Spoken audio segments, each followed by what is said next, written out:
ಓಂ ತತ್ಸತ್ ಬ್ರಹ್ಮಣೇ ನಮಃ. ಓಂ ಗುರುಭ್ಯೋ ನಮಃ. ಸರ್ವರಿಗೂ ಶರಣಾರ್ಥಿ. ನನ್ನ ಎಲ್ಲ ಪೋಸ್ಟ್ಗೂ ಲೈಕ್ ಮಾಡಿ ಶೇರ್ ಮಾಡಿದಂಥ ತಮ್ಮೆಲ್ಲರಿಗೂ ಕೂಡ ಧನ್ಯವಾದಗಳನ್ನು ಹೇಳುತ್ತೇನೆ. ಹಾಗೆ ನಿಮ್ಮ ಈ ಒಂದು ಸಪೋರ್ಟ್ ನನಗೆ ಸದಾ ಹೀಗೆ ಇರಲಿ ಅಂತ ಕೇಳ್ಕೊತೇನೆ. ಬನ್ನಿ, ಇವತ್ತು ಯೂನಿವರ್ಸ್ ನಿಮಗಾಗಿ ಯಾವ ರೀತಿಯ ಒಂದು ಸಂದೇಶವನ್ನು ತಂದಿದೆ ಅನ್ನೋದನ್ನು ನೋಡೋಣ. ಇಲ್ಲಿ ಯಾರನ್ನಾಗಲಿ ಕಣ್ಣು ಮುಚ್ಚಿ ನಂಬೋದು ಅಂತಾರಲ್ಲ, ಕಣ್ಣು ಮುಚ್ಚಿ ನಂಬೋದು. ಕಣ್ಣು ಮುಚ್ಚಿ ಯಾರನ್ನಾದರೂ ನಂಬೋದು ತುಂಬ ಕಷ್ಟ. ಅದು ಈ ಒಂದು ಕಾಲಮಾನದೊಳಗೆ ಅದೇ ಎಂಥ ನಂಬಿಕೆನೋ ಏನೋ,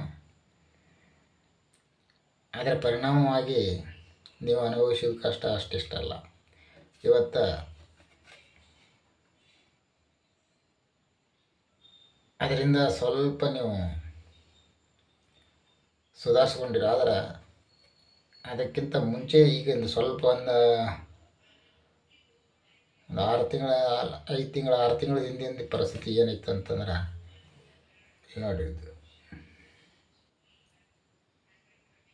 ಇದು ಕಾರ್ಡ್ ಏನು ತೋರಿಸ್ತಂದ್ರೆ, ಮನೆಯಲ್ಲಿ ಹಣಕಾಸಿನ ಅಡಚಣೆ, ಬಡತನ ಅಂದರೆ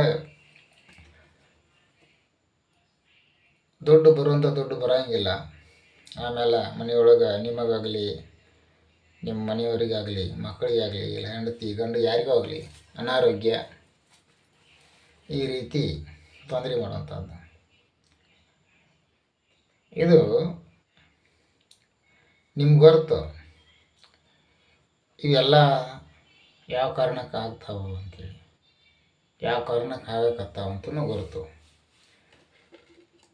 ಗೊತ್ತಿದ್ದು ತಪ್ಪು ಮಾಡೋದು ಅಂದ್ರೆ ಇದು ದೇವರ ಸ್ಥಿತಿಗೆ ಮೆಚ್ಚುವಂಥದ್ದಲ್ಲ. ಸಾಕಷ್ಟು ನಿಮ್ಗೆ ಅದರದ್ದು ಅದ. ನಾವು ಯಾರನ್ನ ಅತಿಯಾಗಿ ಹೆಚ್ಚು ಕಣ್ಮುಚ್ಚಿ ನಂಬಿದ್ದೇವಲ್ಲ, ಅವರಿಂದನೇ ನಮಗೆ ತೊಂದರೆ ಆಗುತ್ತದೆ ಗೊತ್ತಿದ್ದು ಅದನ್ನು ಹೊರಗಡೆ ಹಾಕಿದ್ರೆ ಸಮಾಜದೊಳಗೆ ನಮ್ಮ ಒಂದು ಪರಿವಾರದ ಬಗ್ಗೆ ಯಾರಾದರೂ ಏನಾದರೂ ಕೆಟ್ಟ ಭಾವಿಸಿದ್ರೆ ಏನು ಮಾಡೋದು ಅನ್ನೋ ಅದೊಂದು ಅಳಕು. ಸರಿ, ಪರಿವಾರಕ್ಕೆ ಜನ ಏನಾರು ಅಂತಾರೆ ಅನ್ನೋದಕ್ಕಿಂತ ಮೊದಲು ನೀವು ಆದರೂ ಉಳಿಬೇಕಲ್ಲ ಫಸ್ಟು.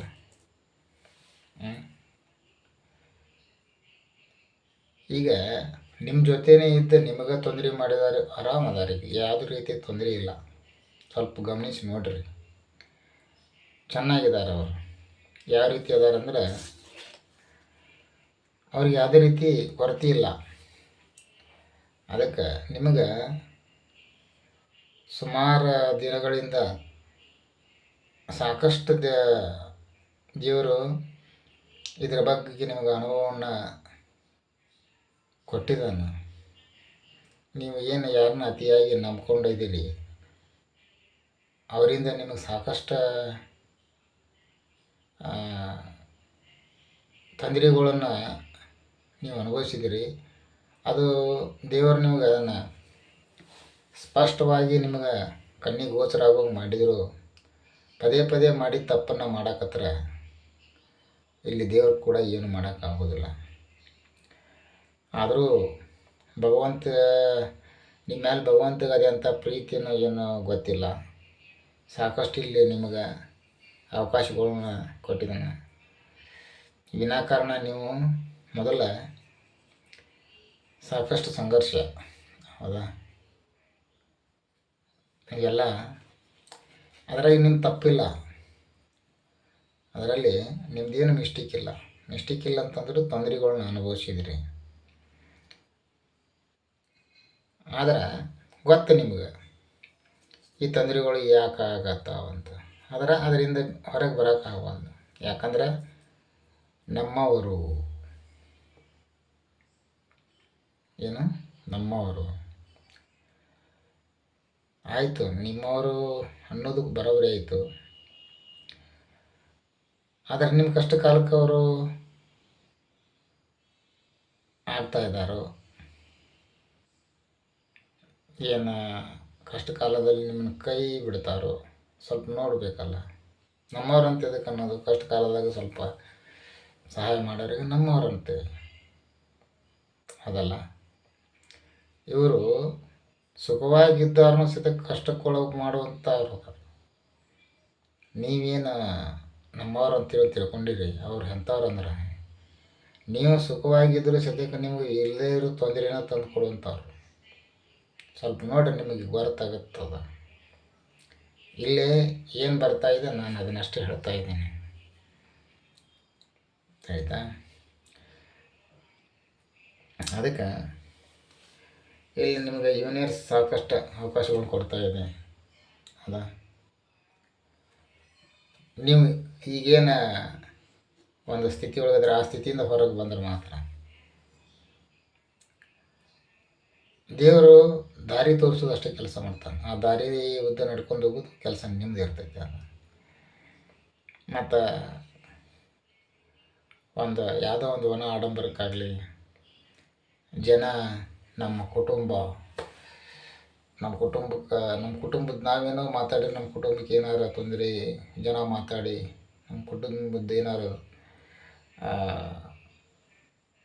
ಧಕ್ಕೆ ಆದೀತು ಅನ್ನುವಂಥದ್ದು ನಿಮ್ಗೆ ವಿಚಾರಿದ್ದಾರೆ. ನಿಮ್ಮ ಪರಿವಾರಕ್ಕೆ ಅಂದರೆ ನಿಮ್ಮ ಹೆಂಡತಿ ಮಕ್ಕಳು ಗಂಡ ಇಂಥವ್ರು ನಿಮ್ಗೆ ತೊಂದರೆ ಆಗುವಂಥದ್ದಂತರೂ ಆಕೈತಿ ತಿಳಿದೆ. ಅದಕ್ಕೆ ಆ ಒಂದು ಹುಚ್ಚು ಕಲ್ಪನೆಯಿಂದ ಹೊರಗೆ ಬಂದು ನೀವು ಜೀವನ ಮಾಡೋಕ್ಕೆ ತಯಾರಾದ ಭಗವಂತ ನಿಮ್ಮನ್ನು ಕೈ ಹಿಡಿಯೋಳಕ್ಕೆ ರೆಡಿ ಅದಾನ. ಇಲ್ಲಿ ಇದೊಂದು ಕಾರ್ಡ್ ಬಂದೈತೆ. ಮುಂದಿನ ಫ್ಯೂಚರ್ ಒಳಗೆ ನಿಮ್ಮದು ಈ ಒಂದು ಎನರ್ಜಿ ಒಳಗೆ ನೀವು ಇರ್ತೀರಿ. ಆದರೆ ಈಗಿರುವಂಥ ಸ್ಥಿತಿಯಿಂದ ನೀವು ಅದು ಯಾರು ಮಾಡಿದ್ದಲ್ಲ, ಅದು ಒಂದು ಹೆಚ್ಚು ಕಡಿಮೆ ನೀವು ಮಾಡ್ಕೊಂಡಿದ್ದ. ಅದು ಬೇರೆ ಯಾರೋ ಮಾಡಿದ್ದಲ್ಲ, ನಿಮ್ಗೆ ಗೊತ್ತಿದ್ದು ಮಾಡ್ಕೊಂಡಿದ್ದು. ಅದು ಈಗ ಗೊತ್ತಿಲ್ಲದೆ ಏನೋ ಮಾಡಿದರೆ ಅದು ತಪ್ಪು, ಗೊತ್ತಿದ್ದು ಮಾಡಿದರೆ ತಪ್ಪಲ್ಲ, ಪಾಪಕ್ಕತ್ತ. ಅದಕ್ಕೆ ನಿಮ್ಮ ಒಂದು ನಿರ್ಧಾರಕ್ಕಾಗಿ ನಿಮ್ಮ ಪರಿವಾರ ಅಂದ್ರೆ ನೀವು ನಿಮ್ಮ ಹೆಂಡತಿ ಇರ್ಬೋದು, ಮಕ್ಕಳು ಇರ್ಬೋದಿಲ್ಲ, ನಿಮ್ಮ ಗಂಡ ಇರ್ಬೋದು, ಈ ರೀತಿ ಅದನ್ನು ನಿಮ್ಮ ಇದ್ರೊಳಗೆ ನೀವು ನೋಡ್ಕೊಳ್ರಿ. ನಿಮ್ಮ ನಿರ್ಧಾರದಿಂದ ಹುಟ್ಟರು ತೊಂದರೆ ಅನುಭವಿಸೋದು ಸರಿಯಲ್ಲ. ನೀವು ನಿಮಗೂ ಗೊತ್ತು, ನಾ ಏನು ತಿಳ್ಕೊಂಡಿದ್ದೀನಿ ಅದು ತಪ್ಪು ಅಂತ ನಿಮಗೂ ಗೊತ್ತು. ಆದರೆ ಅದನ್ನು ಸಂಪೂರ್ಣವಾಗಿ ನೀವು ತಗೊಳ್ತಾ ಇಲ್ಲ ಅಷ್ಟೇ. ಸಂಪೂರ್ಣವಾಗಿ ಅದನ್ನು ನೀವು ತಗೊಳ್ತಾ ಇಲ್ಲ. ಅದನ್ನು ತೊಗೊಂಡು ನೀವು ಹೊರಗೆ ಬಂದ್ರೆ ನಿಮ್ಮ ಜೀವನ ಸ್ವರ್ಗ ಆಕೈತಿ. ಇಷ್ಟು ಮಾತ್ರ ನಾನು ಹೇಳಬಲ್ಲೆ. ಮತ್ತು ನೀವು ಅದರೊಳಗನ ನಾನು ಜೀವನ ಮಾಡ್ತೀನಪ್ಪ ಅಂದ್ರೆ ಮುಂದಿನ ಜೀವನ ಭಾಳ ಕಷ್ಟ ಐತಿ ತಿಳಿದ. ಈಗ